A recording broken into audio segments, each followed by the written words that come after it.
தந்தையும் போதுமே.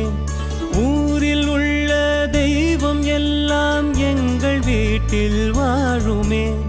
யாரும் இல்லை என்றுதான் இங்கு யாருமே இல்லை.